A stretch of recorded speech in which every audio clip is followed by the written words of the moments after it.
para que no haya choques frontales. Vamos a la carta de Santiago, y el capítulo 4.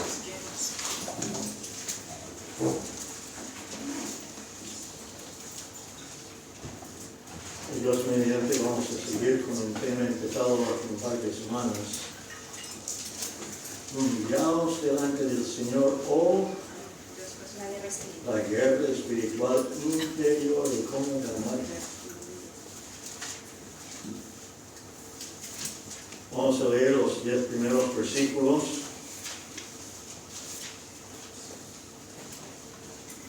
Y como vimos los 3 primeros versículos la última vez, si todo sale como yo tengo previsto por lo menos, vamos a del 4 al 6. Bueno, todos leyendo juntos. Y ya sé que habéis estado de pie, pero yo voy a estar de pie más tiempo, así que voy a pedir que os ponga de pie para la lectura de la Escritura. ¿Todos listos? Amén. 4, 1 al 10. Santiago 4, de 1 a 10. ¿De dónde vienen las guerras y los pleitos entre vosotros? ¿No es de vuestras pasiones las cuales combaten en vuestros miembros? Codiciáis y no tenéis, matáis y ardéis de envidia, y no podéis alcanzar. Combatís y lucháis, pero no tenéis lo que deseáis, porque no pedís. Pedís y no recibís, porque pedís mal, para gastar en vuestros deleites. Oh almas adúlteras, ¿no sabéis que la amistad del mundo es enemistad contra Dios? Cualquiera pues que quiera ser amigo del mundo se constituye enemigo de Dios. ¿O pensáis que la Escritura dice en vano: el Espíritu que Él ha hecho morar en nosotros nos anhela gozosamente? Pero Él da mayor gracia. Por eso dice: Dios resiste a los soberbios y da gracia a los humildes. Someteos pues a Dios, resistid al diablo y huirá de vosotros. Acercaos a Dios y Él se acercará a vosotros. Pecadores, limpiad las manos, y vosotros los de doble ánimo, purificad vuestros corazones. Afligidos y lamentad y llorad, vuestra risa se convierta en lloro y vuestro gozo en tristeza. Humillaos delante del Señor y Él os exaltará. Amén. Padre amado, te damos gracias por el privilegio que tenemos de tener tu palabra en idiomas que podemos entender.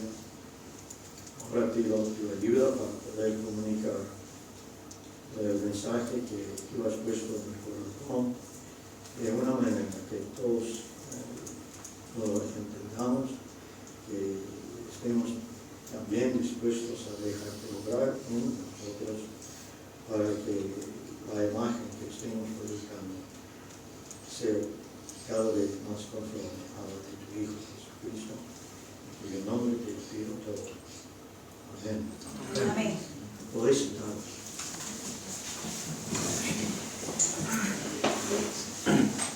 La humildad no es una característica muy común en el mundo de hoy.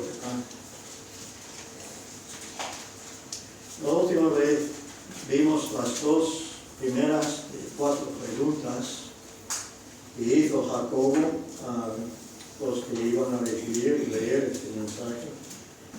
La primera pregunta: ¿de dónde vienen las guerras y los pleitos entre vosotros? Y contesta con otra pregunta: ¿no es de vuestras pasiones las cuales combaten en vuestros miembros?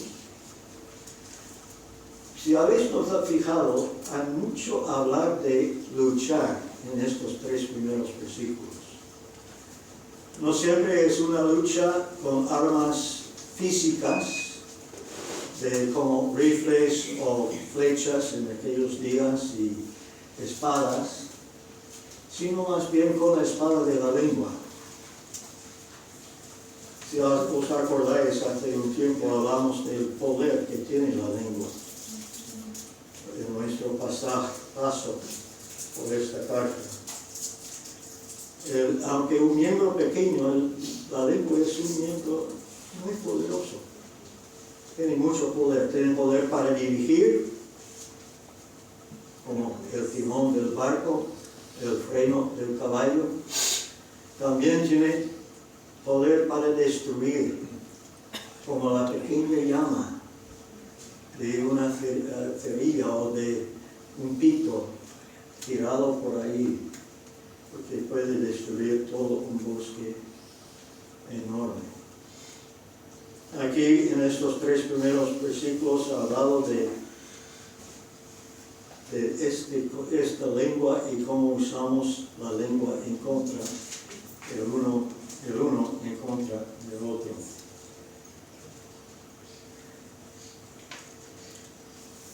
Y pasamos de estas 2 preguntas a la tercera. En el versículo 4, ¿no sabéis que la amistad del mundo es enemistad contra Dios?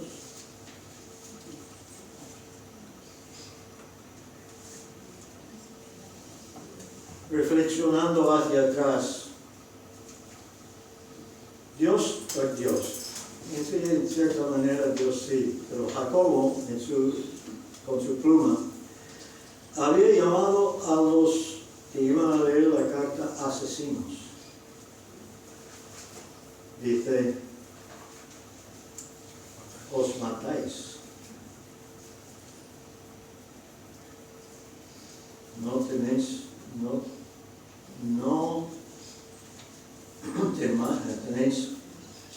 Matáis y ardéis de envidia. En el versículo 2. Ahora está llamando a sus receptores, a los receptores de la carta, adúlteros. Dice, oh almas adúlteras. ¿Por qué adúlteras? Almas adúlteras. Bueno, creo que la descripción que ya hemos visto antes debe dejar bastante clara la respuesta, porque la descripción es de un grupo de personas que cohabitaban con el Señor equivocado. En lugar de estar viviendo en el Señor plenamente, como dice, estuvieron más afinados, más afines al mundo.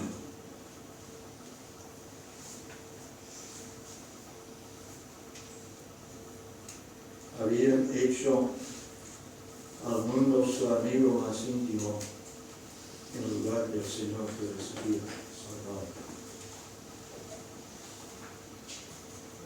Habréis, espero por lo menos, visto que a veces es más fácil enseñar por medio de preguntas que por medio de una serie de afirmaciones positivas o constantes. Y vemos que Jacobo está utilizando estas preguntas con este propósito, de llamar la atención de estas personas a cosas que les faltaban en la vida. ¿De dónde vienen las guerras, los pleitos? ¿De dónde venían? De sus deseos carnales. Según la segunda pregunta. Ahora contraste la amistad con la enemistad. ¿No sabéis que la amistad del mundo es enemistad contra Dios? De hecho, está utilizando otro tipo de paralelismo en esta pregunta. La respuesta a esta pregunta debería ser bastante obvia. O lo sabían o no lo sabían. ¿Estuvieron conscientes de este problema suyo o no lo sabían? Me inclino a pensar que sabían más bien, que no sabían, perdón, no sabían. Para estar seguro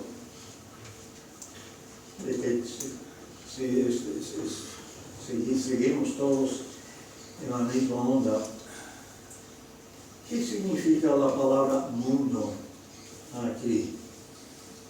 No se refiere tanto a este planeta.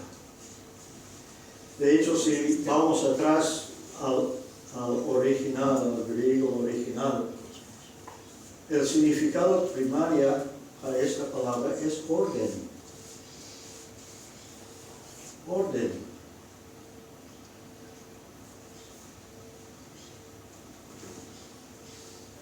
Estuvieron siguiendo una orden que no era lo apropiado. No, estuvieron siguiendo el orden establecido por Dios, sino establecido por quien es la fuente de la sabiduría, que no es de lo alto, sino terrenal, animal. ¿Y cuál es la tercera palabra?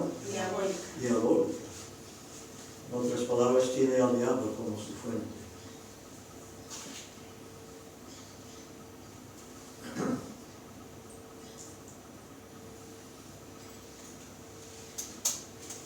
Ahora, así que está presentando este contraste entre el mundo, el orden establecido por el diablo, y Dios, el orden que Él ha establecido para nosotros.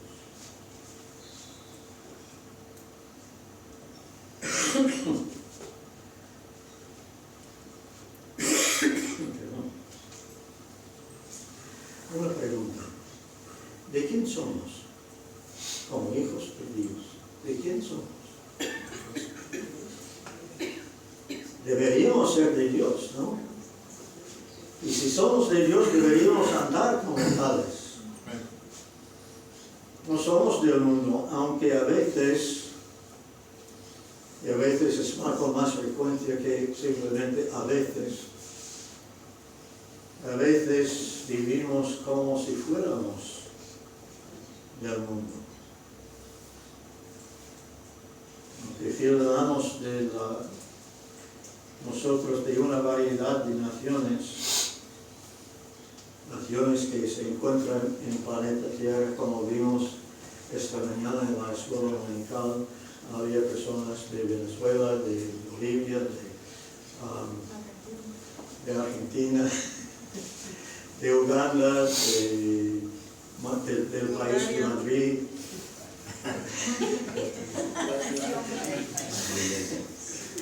etcétera. Right, por donde voy. De Estados Unidos, sí. Somos de una variedad somos ciudadanos de una variedad de países, pero si somos hijos de Dios, todos somos ciudadanos de un solo lugar, que es el cielo. Y deberíamos estar viviendo como tales. Vamos a Filipenses, el capítulo 3.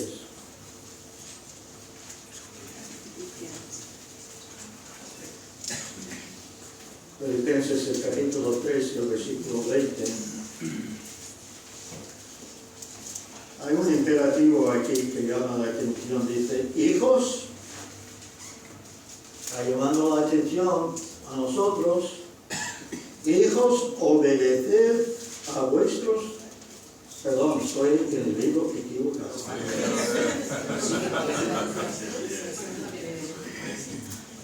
Sí, no me sonaba bien con el escrito que ahora leí. Filipenses 3:20.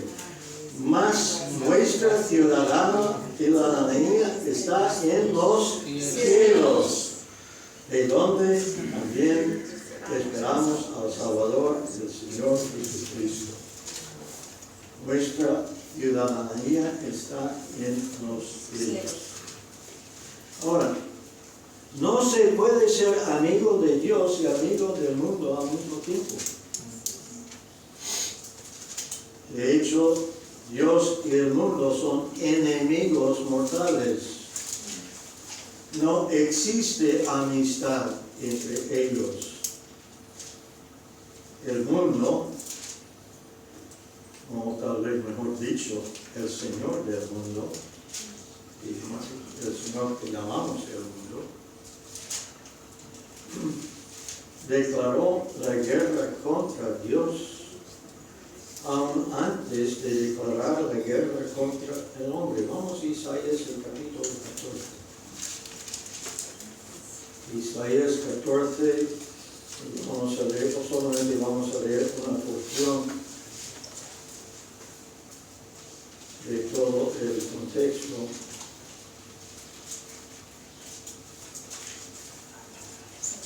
Isaías 14, versículos 13 y 14.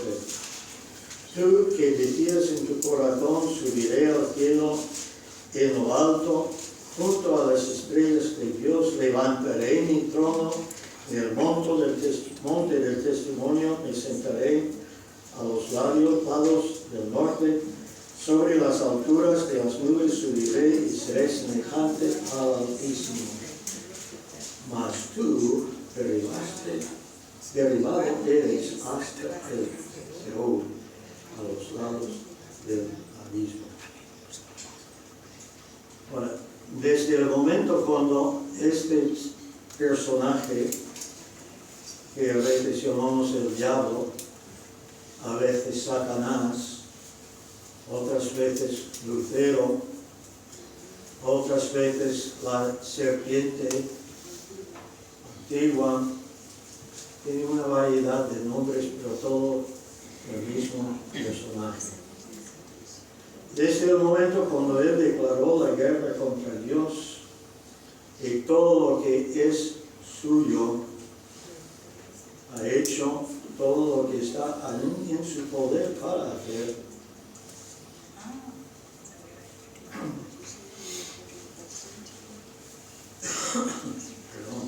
Para hacer que estas palabras se conviertan en una realidad.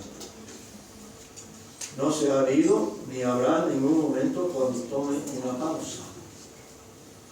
Eso declara un cese de fuego. Siempre está a la calle.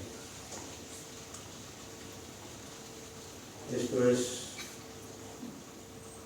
ni habrá hasta el momento después de la última batalla en Apocalipsis, el capítulo 20,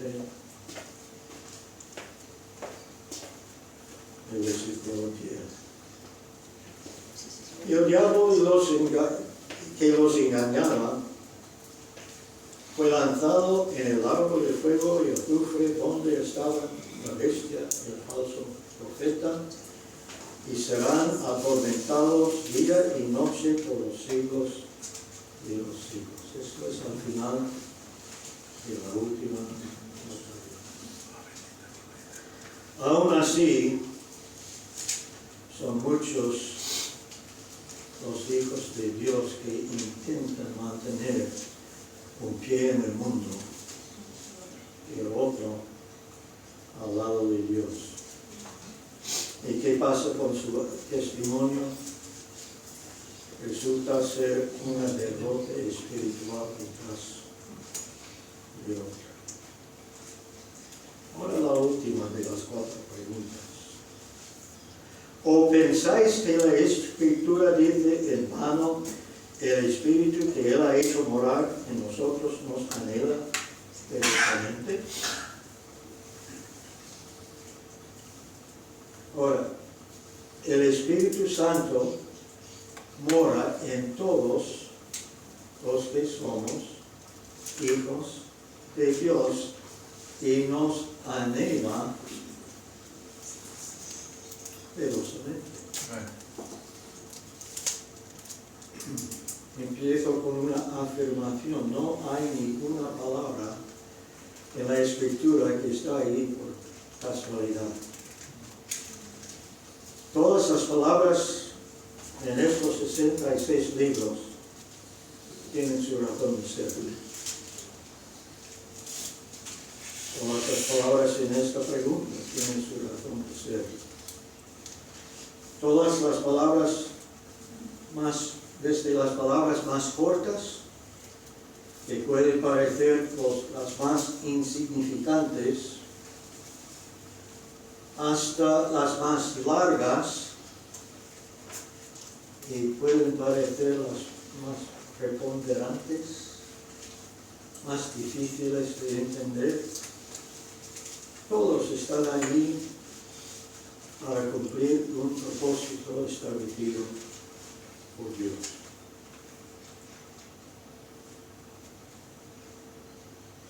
Dicho de otra manera, todas las palabras desde la primera, que empieza con la letra alfa, usando el alfabeto griego, hasta la última, que empieza con la letra omega, o si vamos al español, desde la A hasta la theta. En el inglés, hasta desde qué? Z. ¿En inglés? En inglés. No en americano. Creo que empezamos con la E, ¿no? A to Z or A to Z. Muy bien. No hay ninguna palabra ni una frase que es vana, que es vacía, que es inútil. O como Bain define este adverbio griego inútil o útil sin propósito. Segunda Timoteo capítulo 3 nos dice: toda la escritura es útil. Útil para enseñar, para redarguir, para corregir. Instruir en justicia. Muy bien, habéis hecho mucho mejor que yo. Cada palabra contenida en la Escritura además es inspirada, ha sido inspirada por Dios. Y no hace nada simplemente para hacerlo. Tenemos aquí realmente una biblioteca de libros. Así que tenemos dentro de esta biblioteca tenemos información para enseñar a los demás. Enseñar con el propósito en cuanto a los que somos hijos de Dios, para ayudarnos en nuestro crecimiento como hijos suyos. Nos enseña, nos provee información que no se puede conseguir de otra manera.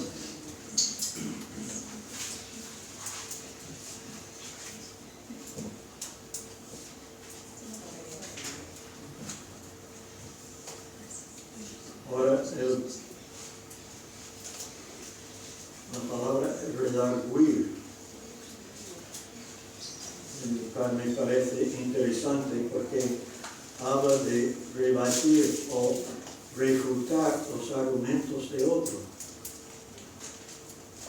Pensando en el estudio que acabamos, la parte del estudio que acabamos de terminar los miércoles, tenemos aquí toda la información que tenemos necesidad de tener para refutar los argumentos de los profetas y los maestros falsos. Para redarguir, para corregir. No siempre estamos andando por el camino correcto, ¿verdad? Y Dios quiere hacernos volver a este camino correcto, y lo hace a través de la palabra.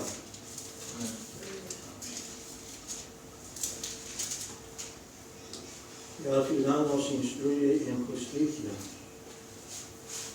porque nos enseña lo que realmente es justo, lo correcto delante de Dios, también lo que no lo es. Ahora, seguimos dentro del texto, o pensáis que la Escritura dice en vano: el Espíritu que Él ha hecho morar en nosotros nos anhela celosamente.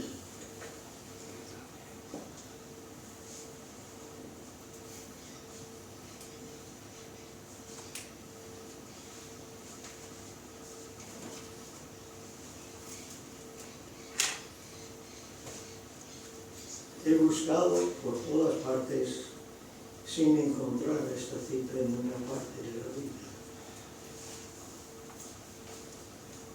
Pero sí he encontrado pensamientos muy parecidos. Vamos, por ejemplo, a Génesis, el capítulo 6.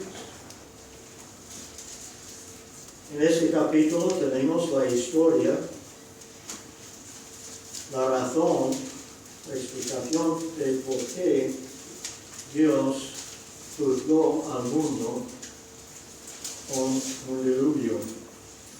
Aconteció que cuando comenzaron los hombres a multiplicarse sobre la faz de la tierra, y les nacieron hijas, que viendo los hijos de Dios que las hijas de los hombres eran hermosas, tomaron para sí mujeres, escogiendo entre todas, y dijo Jehová: no contenderé mi espíritu con el hombre para siempre. ¿Por qué? Porque ciertamente él es carne, más serán sus días 120 años. Vio, versículo 5, Jehová, que la maldad de los hombres era mucha en la tierra.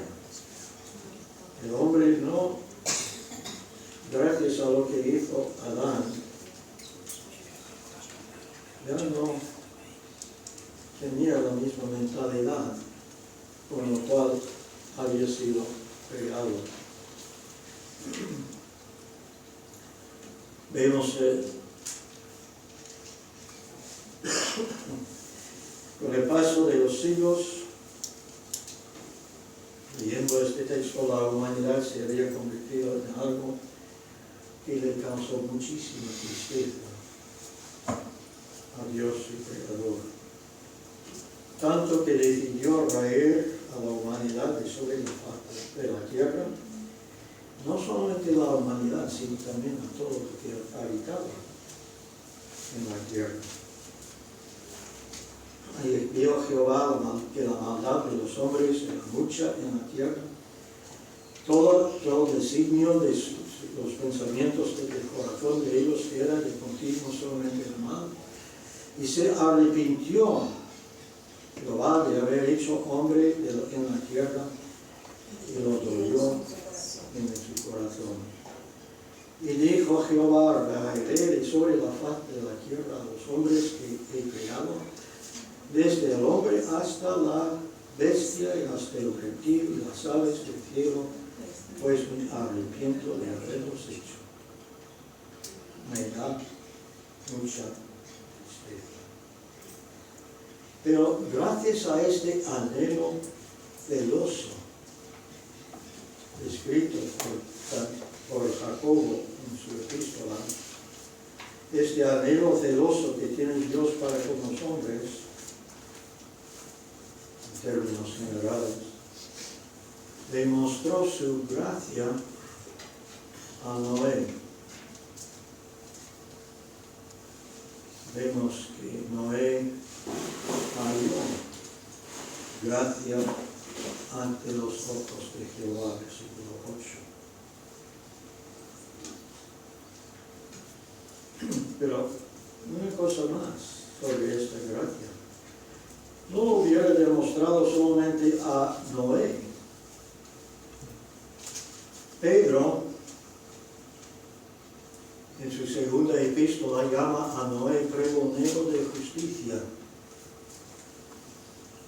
Este sustantivo pregonero habla de uno que sirve como heraldo o un predicador, lo cual implica con mucha énfasis de que Dios había llamado a Noé no solamente a construir un arca, sino también a predicar este mensaje de su justicia durante todos estos años que estuvo construyendo el arca. Y vemos, desgraciadamente, una situación en sus días muy parecida a la situación actual. Son muchos más los que rechazan el mensaje y los que lo reciben al Señor Jesucristo como Salvador personal. Igual como Noé fue salvado por la gracia de Dios, nosotros también hemos sido salvados por su gracia. Efesios 2, leemos, porque por gracia sois salvos por medio de la fe, y esto no de vosotros, pues es don de Dios. Por la gracia de Dios hemos recibido nosotros este regalo de la salvación.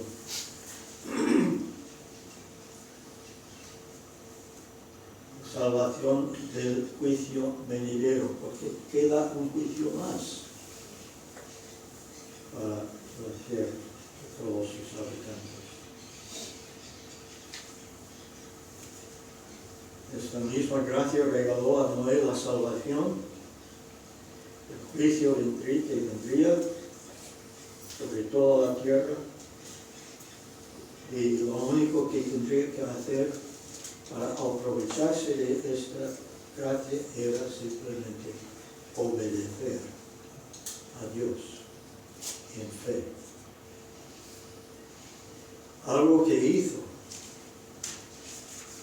Vamos al versículo 22 de capítulo 6 de Génesis, dice, y lo hizo así, Noé hizo conforme a todo lo que Dios le mandó.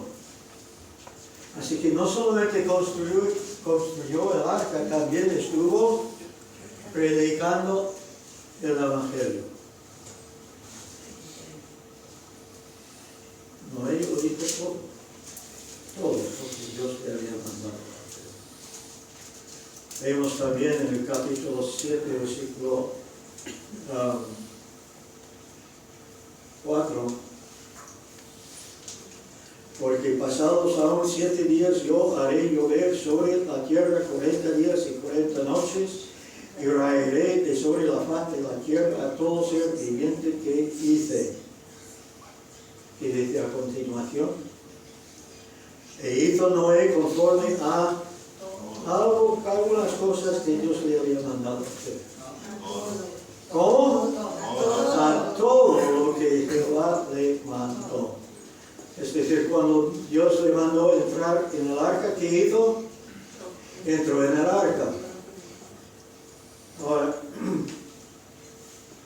Ahora no estamos entrando en un arca construido por manos humanas, sino que entramos en otro arca, el Hijo mismo de Dios. Y si estamos en Cristo, estamos a salvo.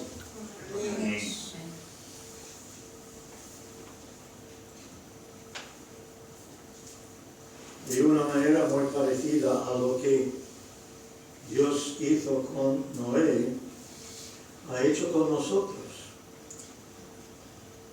Nos ha comisionado como hijos suyos a pregonar, a predicar al mundo que nos rodea, que también puede ser salvo del juicio que se aproxima, simplemente por creer a Dios, acudir así al Señor Jesucristo, quien ya ha pagado el precio de su salvación. El otro texto que tiene un pensamiento parecido se encuentra en Gálatas. la epístola de Pablo a los Gálatas y el capítulo 5.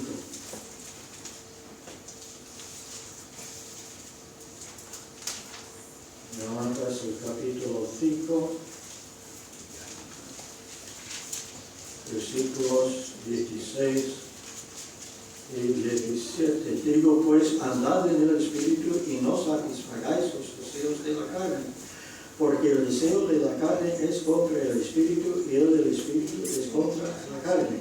Y estos se oponen entre sí para que no hagáis lo que quisierais.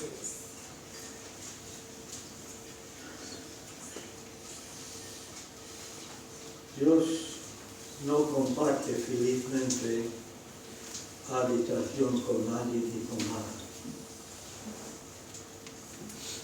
Por esto, el Espíritu de Dios que mora en nosotros como hijos de Dios siempre está en guerra contra nuestra carne.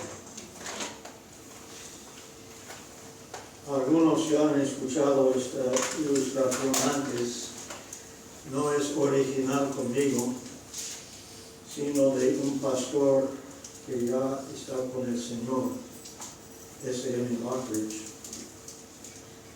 Utilizó esta historia para ilustrar la misma verdad.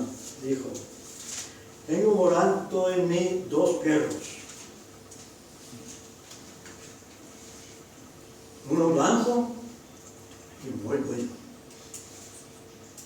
el otro negro y muy, pero muy malo. Hay algo que deberías tomar en cuenta al escuchar esta historia. El color de la piel de este pastor era el mismo del pelo, del segundo pelo. No tuvo pelos en la lengua con esta historia.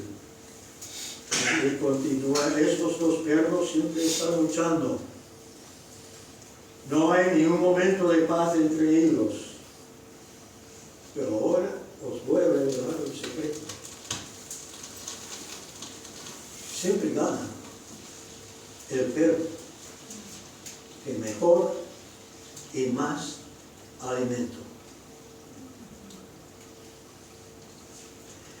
Tú y yo tenemos morando en nosotros este Espíritu de Dios, el perro blanco, que está en guerra contra nuestra carne, el perro negro. Están siempre luchando. A veces gana el perro blanco, a veces gana el perro negro. ¿Por qué? Porque hemos alimentado el que acaba de ganar mejor y más que el otro. Así, si estamos constantemente alimentando a la carne, ¿cuál de los 2 perros va a ganar la lucha? La batalla.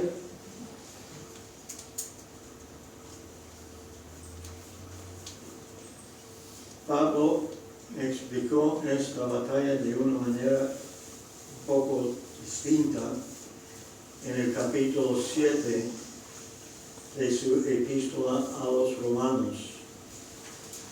Y no creo que sea una casualidad que este es el texto que leí esta mañana en mi tiempo devocional.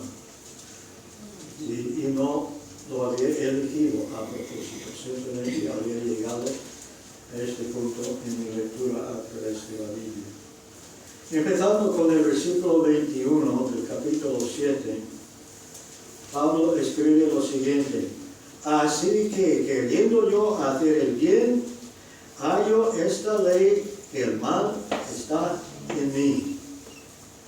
Porque según el hombre interior me deleito en la ley de Dios, pero veo otra ley en mis miembros que se revela contra la ley de mi mente y que me lleva cautivo a la ley del pecado que está en mis miembros. Miserable de mí, ¿quién me librará de este cuerpo de muerte? Gracias doy a Dios por Jesucristo, Señor nuestro. Así que yo mismo con la mente sirvo a la ley de Dios, mas con la carne a la ley del pecado. Ahora que soy hijo de Dios, tengo dos hombres morando en mí. Voy a cambiar de perros a hombres. Tengo dos hombres morando en mí. El interior, gente que se deleita en la ley de Dios, versículo 22. Y la carne, ese viejo hombre que es carnal y se rebela contra la ley de Dios, versículo 23, capítulo 7 de Romanos. Estos dos hombres, al igual que los dos perros, siempre están luchando constantemente el uno contra el otro. Ya sabéis la respuesta a la próxima pregunta. ¿Cuál va a ganar la batalla? El que alimento mejor y más. El hombre interior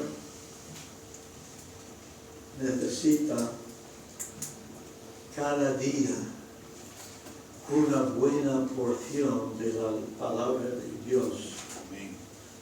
En la forma de un estudio personal y profundo, no superficial, de ella. Seguimos en Romanos, pasamos al capítulo 12, un texto que citamos con frecuencia.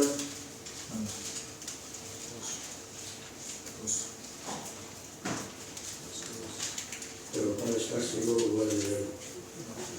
Así que, hermanos, os ruego por las misericordias de Dios que presentéis vuestros cuerpos en sacrificio vivo, santo, agradable a Dios, que es vuestro culto racional. No os conforméis a este siglo, sino transformaos en medio de la renovación de vuestro entendimiento, para que comprobéis cuál sea la buena voluntad de Dios, agradable y perfecta. ¿Cómo es la voluntad de Dios? Agradable y perfecta. ¿Dónde encontramos la palabra, la voluntad de Dios? En este libro. En este libro. Y es por alimentar este hombre interior que la mente se va renovando cada día y acabamos transformados, pasando por esta metamorfosis, cambiándonos cada vez más a la imagen de nuestro Señor Salvador. Así que tenemos que tomar esta escritura útil para todo lo que es realmente bueno, alimentar el alma con ella, dejando que el Espíritu Santo la utilice para llevar a cabo esta metamorfosis de nosotros. Ahora, el Espíritu Santo, utilizando la pluma de nuestro hermano Jacobo, va a empezar a prepararnos para entrar en el camino hacia la victoria. Hacia la victoria sobre este perro malo, pero muy malo. Este hombre viejo. Y lo hace con unas palabras que me parecen muy importantes. Empieza con esta frase, pero Él da mayor gracia. Él da mayor gracia. Todo lo que somos es por la gracia de Dios. Lo cité la semana pasada. Soy lo que soy. ¿Por qué? Por la gracia de Dios. También En este texto en 1 Corintios 14 habla de su obra, su servicio. Dice, todos, hablando de obra, reclama haber hecho más que los demás, de muchos, por lo menos. Pero dice, pero no yo, sino la gracia de Dios, obrando.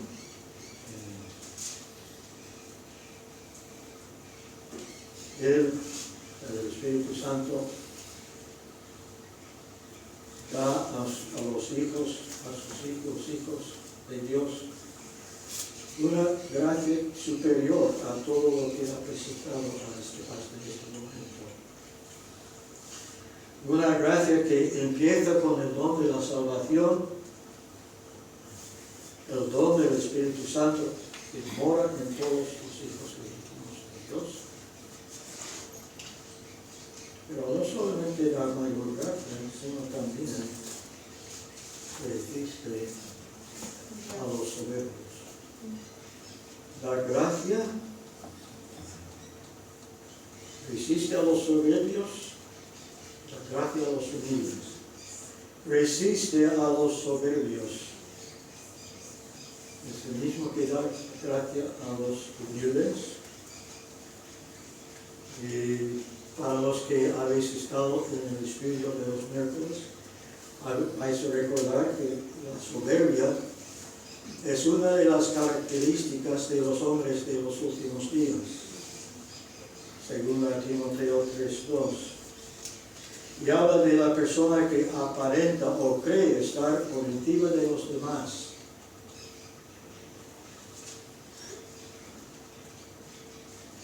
Que es arrogante.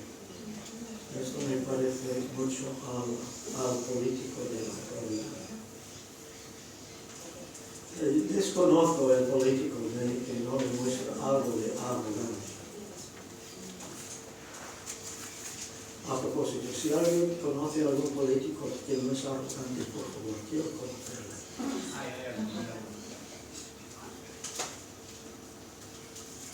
Okay. Arrogante, desdeñosa, altiva. Como ya he dicho, es una buena descripción de muchas y no todas las personas activas en la política, en la actualidad, en todo el mundo. El hecho de que tantos hombres y mujeres que encajan en esta descripción estén en tantas posiciones de autoridad, me indica que Dios ha decidido que es lo que merecemos. Creo que Dios siempre nos da, bueno, no siempre nos da lo que merecemos, porque si realmente nos diera lo que merecemos, ni estaríamos aquí, ¿verdad? Las palabras son claras, palabras de Jacob son claras, porque dice que Dios resiste a los soberbios. Resiste, pone oposición abierta a la persona soberbia, y sobre todo en la iglesia local que está practicando la instrucción provista por Dios para ellos. Vuelvo al otro pensamiento, mientras resiste a los soberbios, da gracia a los humildes. El verdaderamente humilde no habla de su humildad ni escribe libros sobre la humildad y cómo la conseguir.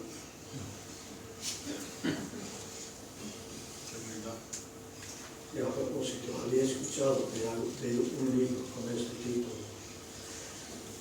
El hombre, si de verdad existe este libro, el hombre que lo escribió no es un hombre humilde. Porque el humilde no se jacta de su humildad, simplemente la vive. Amén.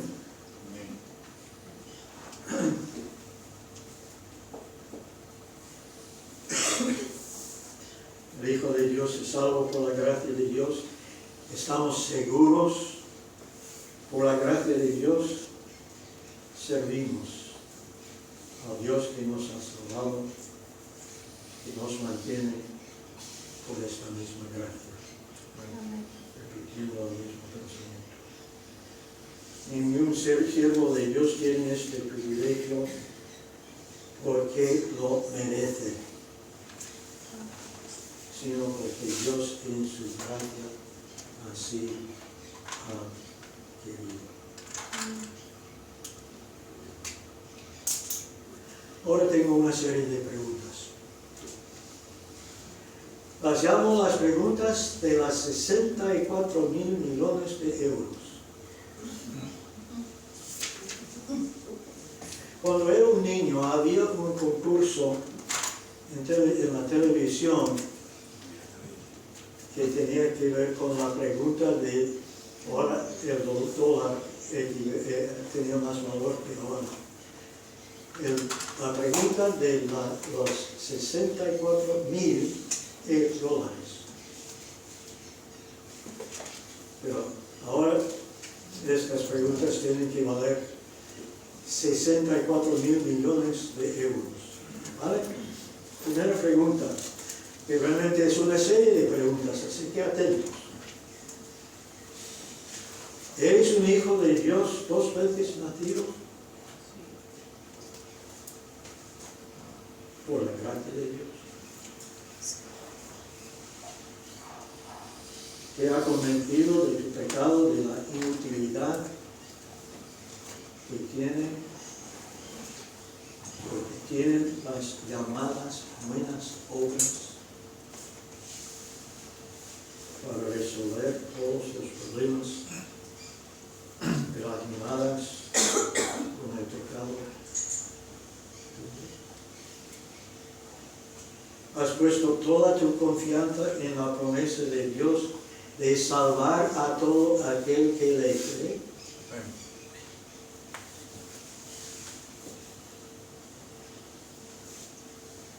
Ahora, si es así, es la gracia de Dios que te ha salvado. Es la gracia de Dios que te mantiene salvo. La segunda pregunta, que también es una serie de preguntas. ¿Cómo estás sirviéndole como hijo suyo? ¿En cuál de los ministerios de la iglesia estás ocupado? Si es que te has unido a la iglesia como miembro suyo.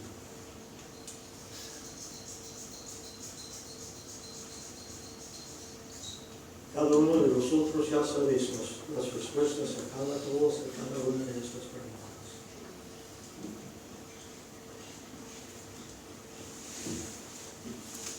Pero tal vez hay aquí entre nosotros alguien que no puede contestar que sí a la primera pregunta. Todavía no eres hijo de Dios 2 veces nacido.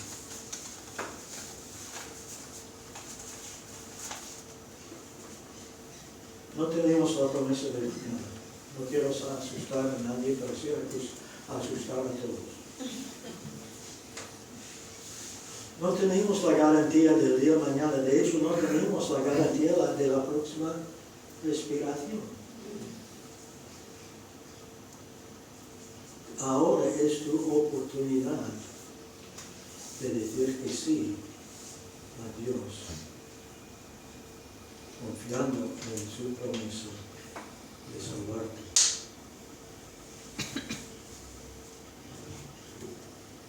Dentro de un par de semanas, Dios mediante, vamos a empezar la preparación para cantar una cantata para Navidad. Todavía faltan voluntarios para cantar, para formar parte de este coro. Con 5 o 6 voces no será suficiente. además tenemos necesidad de más voces femeninas. Actualmente hay más hombres voluntarios que mujeres voluntarias. Estoy dispuesto. Estoy aquí. Quiero escuchar todo diciendo que sí, me hago voluntario para servir en este ministerio. Amén. Amén. Padre amado, te damos gracias por el privilegio que tenemos como hijos tuyos de tener tu palabra, de tener tu Espíritu Santo morando con nosotros para ayudarnos a comprender, a entender lo que tú nos estás diciendo. Y también para darnos el poder para cumplir con el ministerio al cual tú nos has llamado. Pido que simplemente hagas en cada persona lo que es propio a cada uno. Todo te lo pido en nombre de nuestro Señor Jesucristo. Amén. Amén.